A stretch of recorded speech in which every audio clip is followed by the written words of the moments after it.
e la siccità prolungata potrebbero portare alla scarsità di prodotti agroalimentari sugli scaffali dei nostri supermercati. L'allarme arriva dal ministro Patuanelli con gli agricoltori che chiedono alla politica di agire al più presto. Tra albergatori, aziende ed esercenti c'è chi lancia anche la provocazione di non pagare le bollette. Per i vertici di industriali e sindacati è la strada sbagliata. Intanto a Padova baristi e pasticceri tra i più colpiti dai rincari decidono di organizzare una manifestazione di protesta. Giovedì riconsegneranno le chiavi delle loro attività. Incidente sul lavoro in una storica azienda vinicola di Verona. Operaio che lavora alla manutenzione dei silos inala i vapori e cade nella cisterna. Gravissimo un collega che ha cercato di soccorrerlo. Ventenne sale sull'impalcatura della chiesa degli Scalzi a Venezia e tenta di lanciarsi nel vuoto. La ragazza salvata da un poliziotto. Gli sprechi della giustizia costano 2 punti di PIL all'Italia. Se si deve risparmiare lo si faccia sulle intercettazioni telefoniche. Così Carlo Nordio alla presentazione dei candidati di Fratelli d'Italia in Veneto. Domenica mattina la cerimonia di beatificazione di Papa Luciano in piazza San Pietro. Cresce l'attesa per il grande evento che Antena 3 seguirà in diretta dalle 10. Stamani in Vaticano la presentazione ufficiale. E sempre domenica dalle 15:45 Antena 3 trasmetterà in diretta anche il Palio di Montebelluna. In città l'atmosfera è già carica per la tradizione che ritorna in grande stile dopo la pandemia. Edizione regionale dei telegiornali di Antena 3, buonasera, ben ritrovati. Avete sentito i titoli, ma apriamo con una notizia di poco fa, con l'ennesimo incidente mortale sulle strade della Marca. Scenario di questa nuova tragedia, la Treviso Mare a Roncade. 2 auto poco prima delle 17 si sono scontrate frontalmente all'altezza del distributore Vega. 3 le persone coinvolte. Il personale medico ha provato a rianimare a lungo un uomo estratto dalla vettura, ma dopo alcuni minuti ha dovuto dichiararne il decesso. Altri 2 i feriti, di cui uno grave. Sulla Treviso Mare sono intervenuti anche i vigili del fuoco che hanno liberato dalle lamiere le persone coinvolte e i carabinieri per i rilievi e gestire la viabilità. Traffico paralizzato in entrambi i sensi di marcia, ripreso a senso unico alternato solo pochi minuti fa. Veniamo adesso al caro energie che sta mettendo in difficoltà un po' tutta l'economia nazionale e naturalmente anche la nostra, quella veneta. Non è esente l'agricoltura, con il rischio di trovare sempre più vuoti gli scaffali dei nostri supermercati.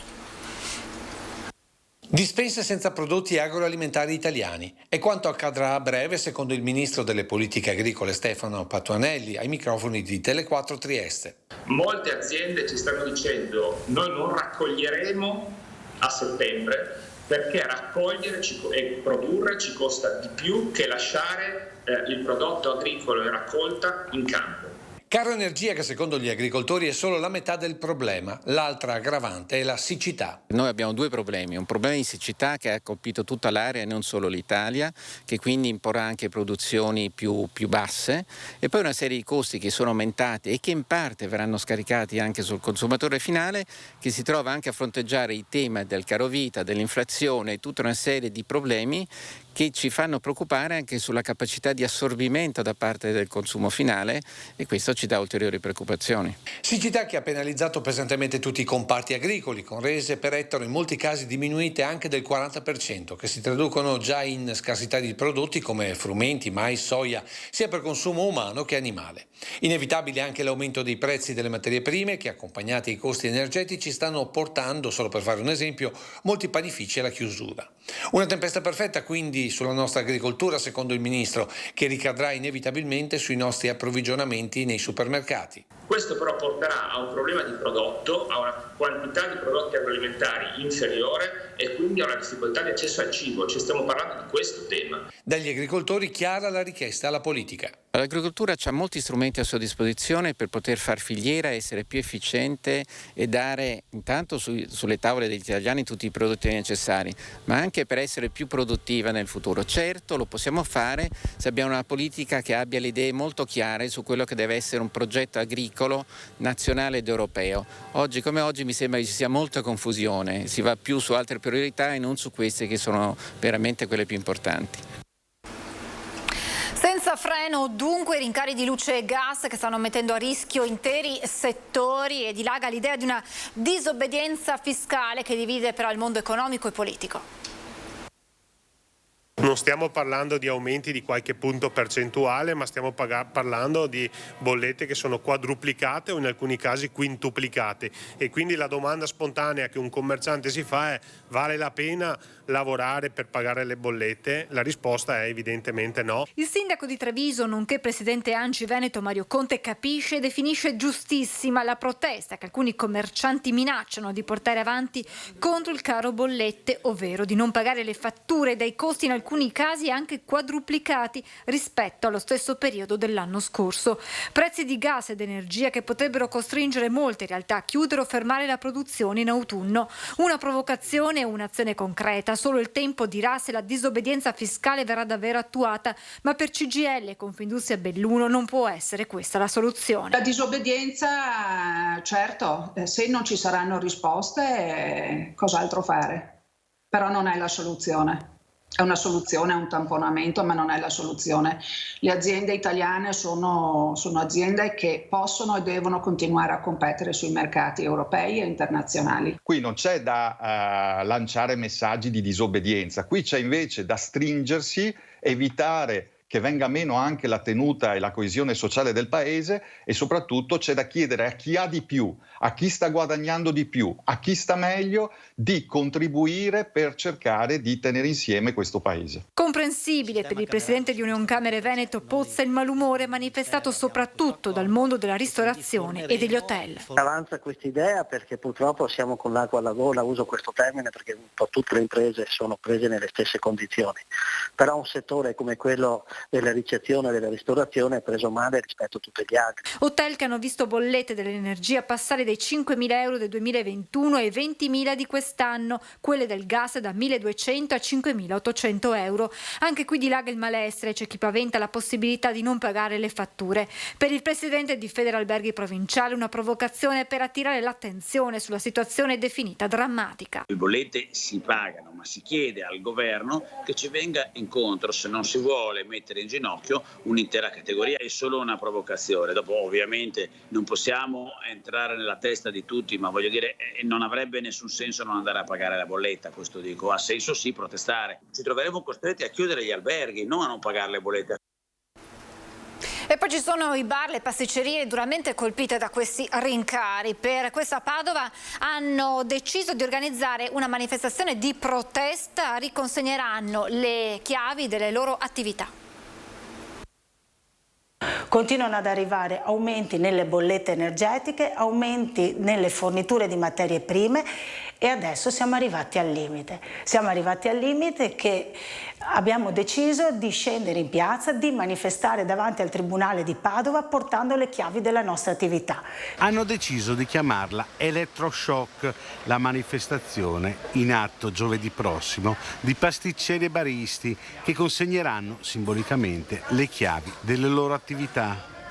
Il caro energia sta schiacciando un comparto già pesantemente colpito dalla pandemia. L'appello è alla politica. Abbiamo bisogno di aiuto, ma non è che chiediamo la carità, noi abbiamo bisogno di dignità e ultimamente questa ci manca perché in 3 anni sembra un accanimento contro noi pubblici esercizi. Le bollette sono triplicate, le materie prime hanno avuto aumenti che si aggirano attorno al 60%, ma dove vogliamo andare? Non possiamo continuare a tenere aperta la nostra attività in perdita perché è quello che stiamo facendo, ma lo stiamo facendo perché noi amiamo il nostro lavoro. I lavori delle pasticcerie sono dei lavori, non sono superflui, sono importanti perché aiutiamo la gente a festeggiare. Senza le pasticcerie non si festeggia perché la pasticceria è un locale che aiuta a festeggiare. Incidente sul lavoro a Verona, in pochi istanti ha perso i sensi e dalla cima della cisterna è precipitato dentro, tutto sotto gli occhi del collega disperato, caduto anch'egli per cercare di dargli una mano. Un 21enne in fin di vita, un 37enne in gravi condizioni. A pochi giorni dal report shock sugli infortuni mortali in Veneto, in media 2 a settimana nel 2022, Verona si conferma la provincia con più drammi. L'ultimo poco dopo le 11:30 di oggi all'interno della storica azienda vinicola Pasqua Vigneti e Cantine. Secondo i primi rilievi dei carabinieri del nucleo investigativo di Verona e dei tecnici dello Spisal giunti sul posto insieme ai vigili del fuoco e al SUEM, i due colleghi stavano eseguendo dei lavori di pulitura su uno dei silos quando il 21enne operaio veronese dipendente di un'azienda specializzata ha aperto l'oblò in cima. Dei primi accertamenti sarebbe stato senza protezioni. Ha inalato i vapori provenienti dall'interno struttura, una miscela che contiene tra l'altro carbonio e azoto, che lo ha immediatamente stordito, facendogli perdere il senso e cadere dentro la cisterna. Il collega a terra, un 37enne veronese, ha visto tutto e si è precipitato verso la scala per soccorrerlo, ma nella fretta di arrivare in cima è scivolato ed è caduto all'esterno battendo violentemente la testa. Oggi a Venezia un poliziotto eroe di 29 anni del nucleo ordine pubblico della questura di Venezia, mettendo a repentaglio anche la sua vita, ha impedito ad una ragazza di 20 anni di compiere un gesto estremo.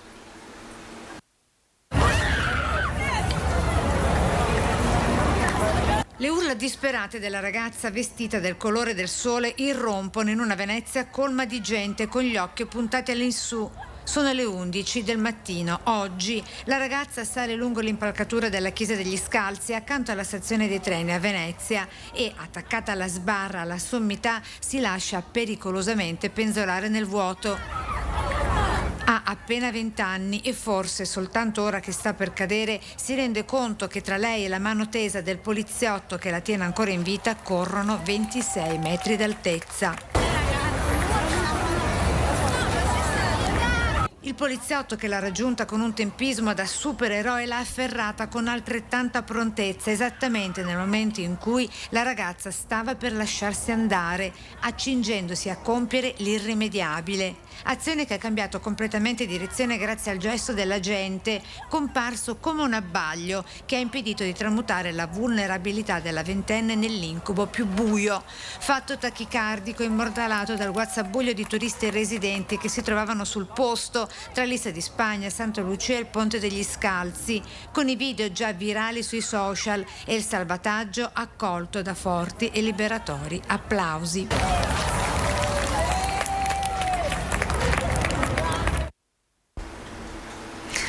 Siamo alla politica, presentati ufficialmente i candidati in Veneto di Fratelli d'Italia, presente anche chi non ha trovato spazio nelle liste come Formaggio, Berlato, Soranzo e l'ex consigliere regionale Dario Bonda appena entrato nel partito. La campagna elettorale di Fratelli d'Italia mette al centro l'energia. Il caro bollette è la priorità su tutto, servono soldi subito per aiutare famiglie e imprese. Perfino Carlo Nordio, il candidato più carismatico tra quelli veneti presentati a Mestre, non ha dubbi. Visto che oggi la crisi è essenzialmente economica e quindi la priorità è economica, si tratta di risparmiare tutti gli sprechi che ci sono nel mondo della giustizia, a cominciare dalle intercettazioni telefoniche e ambientali, che costano 200 milioni di euro all'anno e con i quali si potrebbero assumere segretari e cancellieri per accelerare il corso dei processi, perché la lentezza della giustizia ci costa 2 punti di PIL all'anno, cioè ci costa circa 30 miliardi, una finanziaria. E quindi accelerando la giustizia attraverso anche il risparmio di queste spese possiamo non solo recuperare ma anche guadagnare. Un caro bollette che va affrontato subito ma senza creare nuovo debito. Caro bollette, bisogna intervenire immediatamente, stanno arrivando bollette pazzesche che mettono in ginocchio le imprese, questo significa rischi di chiusura, rischi di perdita di posti di lavoro. Bisogna intervenire magari tagliando risorse che vengono sperperate come gran parte di quelle utilizzate per il reddito di cittadinanza. La nostra Costituzione dice che l'Italia è una repubblica fondata sul lavoro e se questa è la nostra base, bisogna difendere chi dà lavoro e quindi le imprese vanno sostenute ed aiutate a superare questo momento di crisi. In Veneto ci sono situazioni particolari, a partire da Venezia, unica al mondo, con una legge speciale che va sostenuta. Ha bisogno di rafforzare quella che già il legislatore in passato ha individuato con una legge speciale e che andrà rafforzata rispetto a quelle che sono le esigenze che abbiamo oggi e che avremo nel futuro. Imprese e famiglie vanno sostenute immediatamente. In Veneto, in particolare a Padova, hanno un valore enorme. Dobbiamo avere uno Stato che torni ad essere un alleato di chi fa impresa, un alleato delle famiglie, un alleato dei cittadini. Oggi, purtroppo, tante volte ha ragione, lo Stato invece è percepito come un nemico. C'è poi tutta la questione delle province più trascurate. Belluno e Rovigo aspettano le elezioni per avere risposte. Io sono bellunese, è evidente che la mia provincia è una provincia insieme a quella di Rovigo, per la realtà che per numero di popolazione è sempre poco rappresentata. Credo però che nel momento in cui riparta l'economia nazionale anche le province, quelle ritenute a torto di serie B, riprendano il loro corso. Quanto alla giustizia, l'ex magistrato si batterà per un processo più garantista, una giustizia rapida, la certezza della pena. Dato per probabile ministro, invece, Nordio ritiene di sentirsi più utile in una commissione parlamentare. Sicuramente la Commissione è quella che propone e articola le leggi, quindi da questo punto di vista ho già detto che dovendo essere, se fossi eletto, la mia posizione più naturale sarebbe quella tecnica in una commissione. A Padova invece presentati i candidati veneti di Più Europa, in città anche il segretario della Vedova che dice dobbiamo fermare la destra sovranista. Punta sul Veneto Più Europa che candida in 2 collegi distinti per Camera e Senato nella nostra regione, Emma Bonino e Benedetto della Vedova. Presentati a Padova i candidati alle prossime elezioni del partito che è nella coalizione di centrosinistra e che punta al 3% per entrare in Parlamento e arginare le derive sovraniste della destra, ha spiegato il segretario nazionale. Il nostro obiettivo è di dare all'Italia e al Veneto una prospettiva di governo in linea con quella del governo Draghi, cioè un'Italia protagonista tra i grandi paesi europei e non un'Italia antagonista dell'Europa come vogliono i sovranisti a partire da Salvini e Meloni, che vorrebbero un'Italia isolata, vorrebbero un'Italia non attiva a Bruxelles nell'interesse dell'Italia. Una squadra rimasta all'interno del patto con il PD per tentare di bloccare il centrodestra che, come è stato ribadito più volte durante la presentazione dei candidati di Più Europa, non è in grado di sedersi ai tavoli di Bruxelles. Più Europa candida anche esponenti del territorio come Giorgio Pasetto, Annalisa Nalin e Alberto Ruggin. Noi vogliamo portare la voce del Veneto, vogliamo portare la voce di un Veneto diverso, un Veneto aperto, un Veneto europeista, un Veneto che non limiti i diritti ma che sia avanti, che vada avanti sul fronte dei diritti, che aiuti le persone a vivere bene le loro diversità, ad essere accolte nella società, un Veneto che porti avanti le libertà nell'economia. Lavoro, il tema del caro energia ma anche quello dei diritti da tutelare. Siamo a Padova, quindi una città che è sempre stata in prima fila nei diritti ad esempio LGBT, la prima città a registrare le coppie di fatto, un modello di integrazione, una delle città che in Italia accoglie più migranti rispetto ad altre città, quindi un modello diciamo di società aperta. Questo è il modello che noi perseguiamo come Più Europa e vogliamo assolutamente continuare a portarlo avanti anche a livello italiano, a livello internazionale, perché il modello dei diritti, il modello di un'Europa democratica e liberale è quello che va contro ogni tipo di oscurantismo, autocrazia o brutti esempi come noi stiamo vedendo di Orban, Putin e che si aggirano anche spesso nei governi europei. Domenica mattina la cerimonia di beatificazione di Papa Luciani in piazza San Pietro e cresce l'attesa per il grande evento che Antena 3 seguirà in diretta. Questa mattina in Vaticano la presentazione ufficiale. Di Luciani metterei in evidenza 3 caratteristiche: sacerdote che pregava, che viveva poveramente e che si sentiva bene con la gente. In relazione alla povertà, si riferiva alla povertà dei sacerdoti, mia madre soleva citare talvolta Monsignor Luciani per dirmi che il sacerdote non doveva avere conti in banca o libretto di assegni. Un ricordo, quello del cardinale Beniamino Stella, che esalta le virtù di Papa Giovanni Paolo I. L'attesa beatificazione sarà celebrata in Vaticano con una cerimonia diversa rispetto alle consuete. Non sarà infatti il corpo ad essere portato a Papa Francesco, ma una reliquia. Nello specifico, uno scritto autografo appuntato su un foglio bianco risalente al 1956. Uno schema per la riflessione spirituale sulle virtù di fede, speranza e carità. Da prete, vescovo e pontefice è stato capace di manifestare attraverso la sua vita la tenerezza di un Dio misericordioso e materno. La santità di Papa Luciani è importante per la Chiesa e per il mondo di oggi, perché attraverso il suo esempio siamo richiamati al cuore della vita cristiana, all'umiltà e alla bontà di chi sa riconoscersi peccatore e bisognoso di misericordia, di chi vuole servire con dedizione generosa e con opere di bene gli altri, annunciando la gioia del Vangelo. Un percorso, quello della beatificazione, iniziato 25 anni fa e che domenica troverà compimento. Un evento importante per tutto il territorio che è stato la casa del Papa del Sorriso. La nostra diocesi è una piccola diocesi, 180.000 abitanti, però in questi giorni vive veramente con intima gioia questo evento enorme che la riguarda.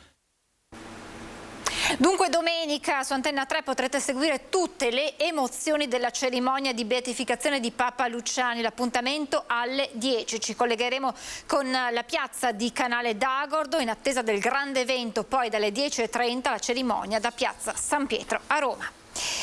E dopo la beatificazione di Papa Luciani, sempre Antenna 3 seguirà nel pomeriggio in diretta il Palio di Montebelluna, evento da quasi 50.000 presenze e 1.000 figuranti. L'appuntamento sulla nostra emittente sarà a partire dalle 15:45. Si parla di 40-50.000 persone nei 6 giorni di manifestazione, si parla di 250 atleti, 1.000 sfilanti, 150 persone che allestiscono, che lavorano, che prestano il servizio a livello volontario, quindi insomma sono numeri che per una città come Montebelluna sono importanti e danno anche il segno di un territorio che sta piano piano ripartendo con la giusta grinta e voglia. Sono questi i numeri di un grande evento, il resto sono emozioni pure, quelle della 32esima edizione del Palio del Vecchio Mercato di Montebelluna. La festa tra stand, concerti e damigelle è già iniziata e Piazza Marconi ne è il fulcro. Siamo qui con le nostre iniziative, con i nostri eventi, con i nostri volontari, con la gente, soprattutto il grande pubblico che fin dalla prima sera, nonostante un tempo non particolarmente bello, ha deciso di essere parte di questa grande festa, per cui siamo estremamente contenti. Sacro, profano e gesti atletici si alternano in un mix di adrenalina e convivialità.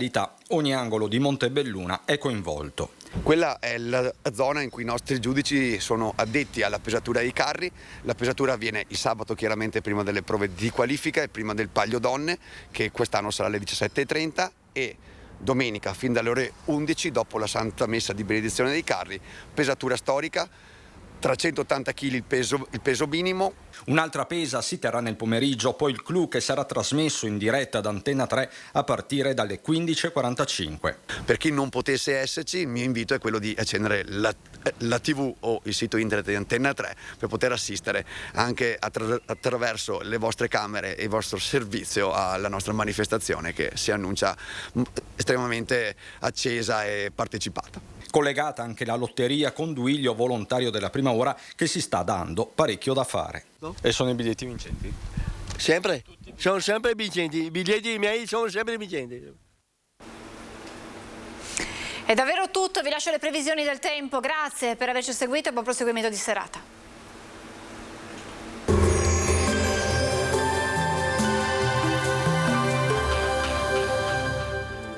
Benvenuti al Meteo.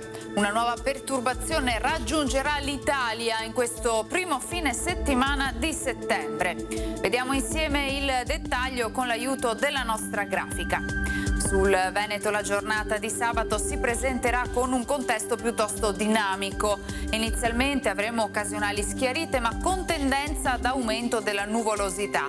Precipitazioni isolate al mattino, dal pomeriggio via via più diffuse un po' dappertutto. Temperature in calo, anche sensibile, minime tra 14 e 19 gradi, massime invece comprese tra i 23 e i 25 gradi all'incirca. Spostiamoci ora sul Friuli Venezia Giulia, anche qui sarà in prevalenza asciutto in mattinata. A seguire invece frequenti temporali un po' dappertutto. Temperature minime sui 15-19 gradi, massime intorno ai 24-26 gradi. Poche novità infine sul Trentino Alto Adige, anche qui infatti sarà molto nuvoloso e nel pomeriggio, ma soprattutto in serata, saranno probabili rovesci o temporali. Temperature minime intorno ai 17 gradi, massime sui 24-25 gradi all'incirca. Dal meteo di Antenna 3 per ora è tutto, vi auguro come sempre un buon proseguimento in nostra compagnia.